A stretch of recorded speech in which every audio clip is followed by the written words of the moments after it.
Halo anak-anak, apa kabar? Semoga kalian semua dalam keadaan sehat dan gembira. Hari ini kita melanjutkan pembelajaran indahnya keberagaman dengan tujuan pembelajaran menemukan gagasan pokok dan gagasan pendukung dalam teks. 2. Mengidentifikasi gagasan pokok dan gagasan pendukung dalam teks. Ketiga, menyajikan gagasan pokok dan gagasan pendukung dalam bentuk peta pikiran. 4. Membuat peta pikiran dari isi teks. Tujuan pembelajaran ini adalah tujuan pembelajaran subtema 1, keberagaman budaya bangsaku. Anak-anak yang terkasih, mari kita awali kegiatan pagi hari ini. Agar belajar lebih ceria, kita akan menyanyikan lagu bersama lagu Kalau Kau Suka Hati Tepuk Tangan. Kita nyanyi bersama ya. Kalau kau suka hati tepuk tangan. Kalau kau suka hati tepuk tangan. Kalau kau suka hati, mari kita lakukan. Kalau kau suka hati tepuk tangan. Kalau kau suka hati, yuk tersenyum, senyum. Kalau kau suka hati, yuk tersenyum, senyum. Kalau kau suka hati, mari kita lakukan. Kalau kau suka hati, yuk tersenyum. Kalau kau suka hati, teriak hore, hore. Kalau kau suka hati, teriak hore, hore. Kalau kau suka hati, mari kita lakukan. Kalau kau suka hati, semuanya senyum, hore.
Setelah menyanyi dengan gembira, kita juga akan belajar dengan gembira. Hari ini kita belajar mengidentifikasi gagasan pokok dan gagasan pendukung dalam teks.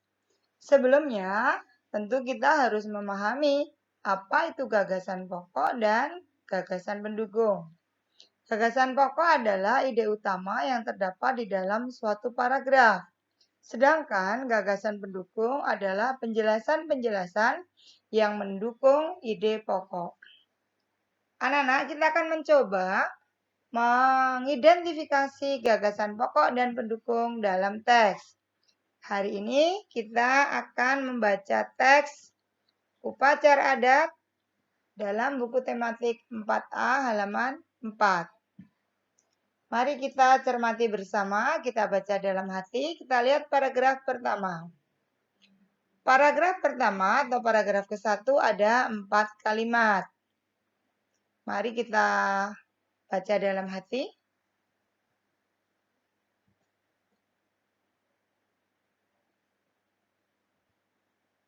Gagasan pokoknya adalah untuk paragraf pertama, upacara adat merupakan bagian dari adat istiadat sebuah suku. Ini ada atau letak gagasannya ada pada baris ke-1.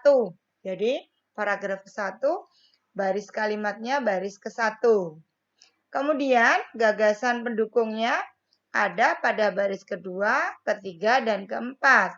Pada baris kedua, gagasan pendukungnya adalah fungsi upacara adat.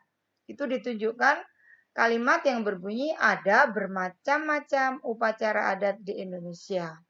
Sedangkan baris ketiga, gagasan pendukungnya adalah keragaman upacara adat. Ini ditunjukkan kalimat ada upacara adat untuk perkawinan, acara syukuran atas hasil panen, atau acara keagamaan. Yang terakhir adalah baris keempat. Baris keempat juga gagasan pendukung. Gagasan pendukungnya adalah contoh upacara adat. Ditunjukkan pada kalimat salah satu contoh upacara adat yang ada di Indonesia antara lain Peutron Aneu Utanoh dan Sekaten.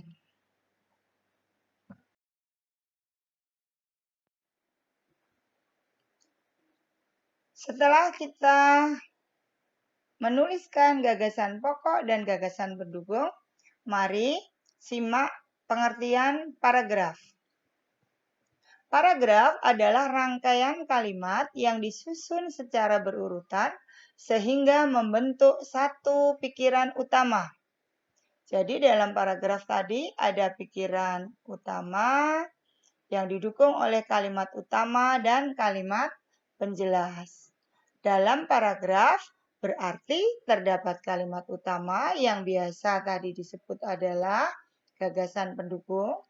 Kemudian kalimat pendukung atau juga disebut kalimat penjelas. Kalimat utama adalah kalimat yang mengandung pikiran utama atau disebut juga tema paragraf. Kalimat utama letaknya bisa di awal, di tengah, atau di akhir kalimat. Nah, berdasarkan letak kalimat utama, paragraf dibedakan menjadi 3, yaitu 1. Paragraf deduktif, yaitu paragraf yang kalimat utamanya terletak pada awal paragraf. Seperti tadi pada paragraf ke-1, karena kalimat utama terletak pada awal paragraf di baris ke-1, maka pada teks upacara adat paragraf ke-1 disebut paragraf deduktif. Sekarang yang kedua adalah paragraf induktif, yaitu paragraf yang kalimat utamanya terletak di akhir paragraf. Jadi, kalau kalimat utama ada di akhir paragraf, maka disebut paragraf induktif. Yang ketiga, paragraf campuran, yaitu paragraf yang kalimat utamanya terletak di awal dan di akhir paragraf. Anak-anak yang terkasih, paragraf campuran ini biasanya penjelasnya ada di tengah-tengah karena di awal kalimat dan di akhir kalimat merupakan kalimat utama. Nah, kalimat penjelas adalah kalimat pendukung yang memperjelas maksud kalimat utama atau menjelaskan kalimat utama. Semoga dengan pengertian yang Ibu sampaikan ini, nanti kita lebih mudah untuk menentukan kalimat utama, kemudian gagasan utama, kalimat pendukung, dan gagasan pendukung.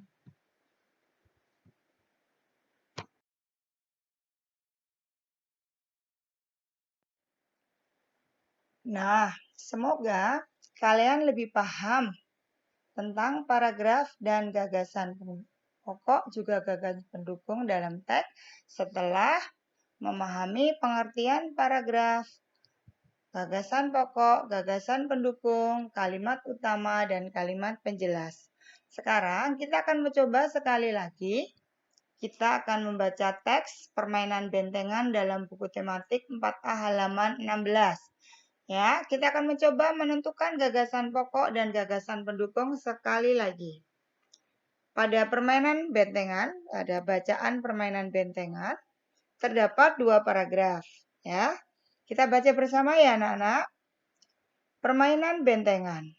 Permainan bentengan memiliki sejarah yang unik karena menggambarkan perjuangan bangsa Indonesia. Permainan bentengan dimainkan secara berkelompok. Dalam permainan ini, para pemain berusaha mempertahankan benteng. Kelompok pemenang adalah kelompok yang berhasil mempertahankan bentengnya atau merebut benteng lawan. Permainan ini memiliki banyak manfaat. Salah satunya yaitu melatih kerjasama para pemain. Seluruh pemain bekerja sama menjaga benteng dari kelompok lawan. Sebelum bermain, setiap kelompok akan menyusun strategi. Strategi tersebut berisi cara kelompok menjaga benteng ataupun langkah merebut benteng lawan. Permainan ini juga melatih anak meningkatkan kreativitasnya. Nah, setelah kita baca bersama, mari kita tentukan gagasan pokok paragraf 1.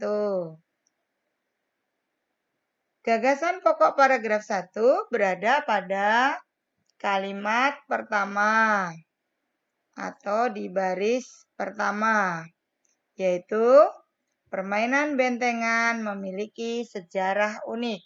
Jadi, paragraf 1 gagasan pokoknya adalah permainan bentengan memiliki sejarah yang unik. Nah, apa gagasan pendukungnya? Gagasan pendukungnya adalah cara bermain bentengan.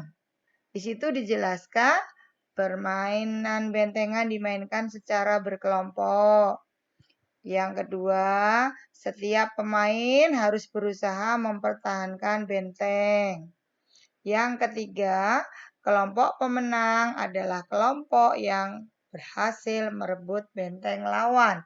Jadi gagasan pendukungnya ada 3 ya Nana untuk paragraf ke-1.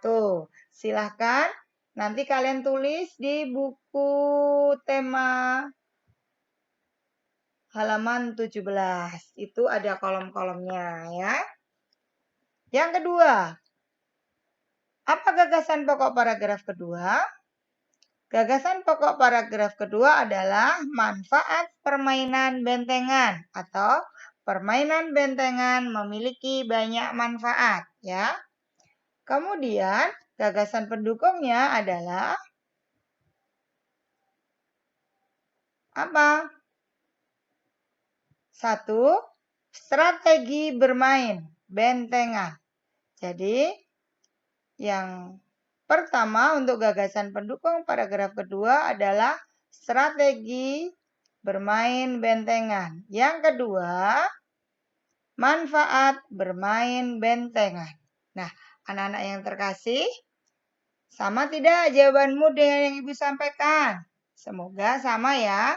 Yang tidak sama boleh diulang kembali. Tulis di buku seperti apa yang Ibu sampaikan. Terima kasih. Kita lanjutkan kembali.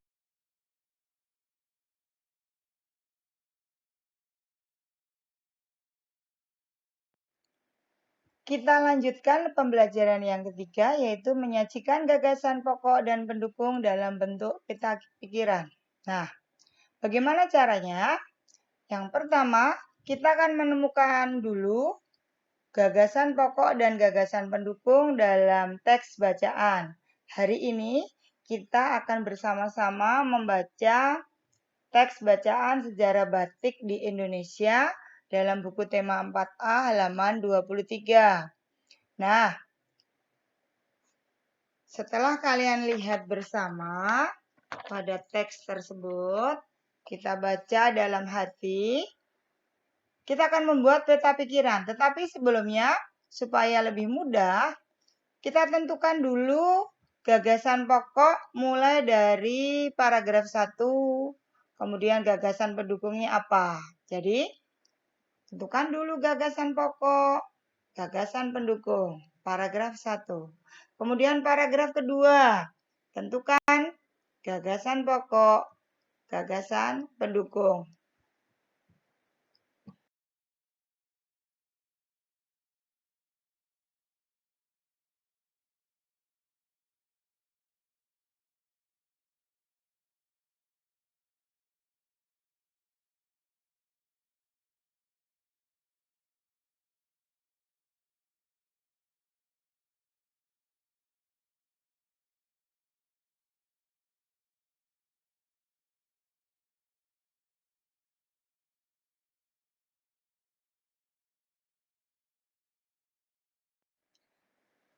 Begitu pula untuk paragraf ketiga dan keempat. Kita tuliskan dulu gagasan pokoknya apa, gagasan pendukungnya apa. Ya, baru nanti kita akan membuat peta pikiran. Jadi, langkah pertama membuat peta pikiran adalah menemukan gagasan pokok dan gagasan pendukung. Baru kita akan sajikan dalam bentuk peta pikiran. Mudah bukan? Menyajikan gagasan pokok dan gagasan pendukung sebuah teks bacaan. Mari kita lanjutkan. Membuat peta pikiran tentang isi bacaan. Dalam hal ini, kita akan membuat peta pikiran dari teks bacaan berjudul Permainan Tradisional Hampir Punah. Kalian perhatikan ya, dalam penulisan judul di setiap awal kata hurufnya selalu huruf besar. Ya, diulangi. Dalam penulisan judul, huruf di awal kata huruf besar, kecuali penggunaan huruf sambung. Anak-anak yang terkasih, kalian bisa membuka buku halaman 34 tentang peta pikiran ya, yang sama. Bentuknya hampir sama dengan yang Ibu buat ya. Kalian bisa langsung menuliskan ya, karena Ibu percaya kamu sudah lebih pandai. Kita sehari ini belajar tentang menentukan gagasan pokok dan gagasan pendukung. Nah, sekarang akan kita tuangkan dalam sebuah peta pikiran sehingga siapapun yang membaca peta pikiran itu bisa memaknai isi bacaan. Jadi, dengan membaca peta pikiran, kita tahu apa isi teks bacaan. Pada hari ini, kita akan membuat peta pikiran tentang permainan tradisional hampir punah. Nah, penulisannya demikian. Paragraf 1, ditulis gagasan pokoknya apa, gagasan pendukungnya apa. Paragraf kedua, gagasan pokoknya apa, gagasan pendukungnya apa. Paragraf ketiga, ditulis gagasan pokok apa, gagasan pendukungnya apa. Paragraf keempat, gagasan pokoknya apa, gagasan pendukungnya apa. Jadi, seperti yang sudah kita pelajari sebelumnya, kalian tinggal menuliskan kembali apa gagasan pokok dan gagasan pendukung. Ingat ya, bukan kalimat pokok dan kalimat pendukung. Ini adalah gagasan pokok. Jadi kalau gagasan pokok ada pada kalimat utama. Gagasan pendukung ada pada kalimat penjelas. Kalian bisa mengingat kembali yang Ibu jelaskan tadi. Contoh pada Apa tadi yang kita pelajari yaitu tentang lestarikan batik wujud cinta tanah air. Contoh, gagasan pokoknya pada paragraf pertama tadi kan, batik merupakan salah satu kekayaan sekaligus identitas bangsa Indonesia yang sudah ditetapkan oleh UNESCO. Berarti gagasan pokoknya adalah batik merupakan kekayaan identitas bangsa. Nah, gagasan pendukungnya ada pada kalimat berikutnya. Demikian anak-anak, tugas kalian hari ini adalah membuat peta pikiran. Ya, lihat contoh yang Ibu berikan atau contoh pada buku tema 4A halaman 24 ataupun halaman 34. Ya, kamu bisa menggunakan dua contoh itu untuk membuat peta pikiran.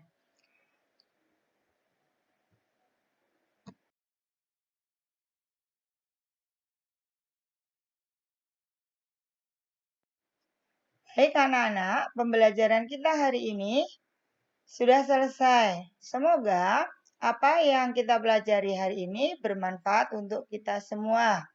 Salam sehat selalu, tetap di rumah saja. Sampai berjumpa esok hari. Terima kasih.